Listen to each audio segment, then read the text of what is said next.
Taonani na mainda bambo taonani. Ndi mwana wake wandano. Ndi mkazi wake wandano. Ndi ex wake wandano. Kodi ndi slay queen. Kapena ndi wachibale wanu. Taonani. Kodi mavinidwa amene ngololezedwa. Taonani kudzanyamulira pamene pacha. Komatu kugwedesa. Kusintha giya. Analikia pa 1. Pano anafika pa gear 2. Nawo ali pa gear number 3. Taonani. Ziliko sakhanyuka yawa. Savulala yawa. Sabwerekeka yawa. Koma kuti madza kupita kuti nkutheka atu madza ngolowa palipose. Taonani. Andiloko yomwe afala kodi. Taonani zimene zikuchitika. Koma ziliko. Okamari 2 minutes. Chiro zake zimakhala ruzimenezi. Asiyena zimayamenewa. Chiro za manja yawo. Zikile umboni. Taonani. Chamadzi.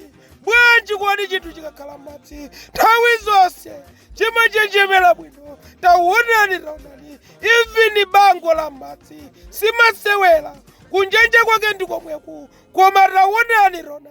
Taonani salu. Ikulowa saluwa. Taonani. Mwina rukuteka. Taonani mena kuchitira.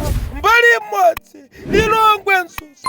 Bulata yesoka. Mwina rukuteka. Kuti simukuona zimene ndikuona ine. Tikuonetseni. Tikuti imene ndi stage 1. Taonani maitapo. Taonani. Kunjaku. Anthu abeledwa. Kunjaku. Kuli zinthu. Zokatula sizasi. Zina mwa izo. Ndi zimenezi. Uchitorenga pilopita naye pati. Nthawi zina. Ujamari sinaone. Amachezera kuona. Khani zake zimakhala ngati zimenezi. Taonani na maita bambo. Taonani. Koma rumuli luso. Mtachi uno rintuti. Kwani tingapeze banja. Mavinidwe ake amenewa. Nange kwani kuka. Arakala kuti wowa. Ndimemu chithu. Bajelo lingafute. Mamunaye mungakatengeso. Mungakaomboleso ameneyo. Sukubwa musira. Kuti chire naye zimene kufunaso. Taonani. Ziliko. Kumaonetsetsa. Kaya blue.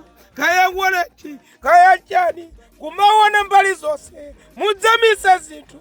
Muli rusipidi rumenemu. Taonani. Ziliko. Tikuri 1, 2, 3. Kumalizitsa. Kushomola. Taonani na maita bambo. Taonani. Nthawi zina rumangona ngati kukomeza. Koma taonani mene mukone. Ziliko.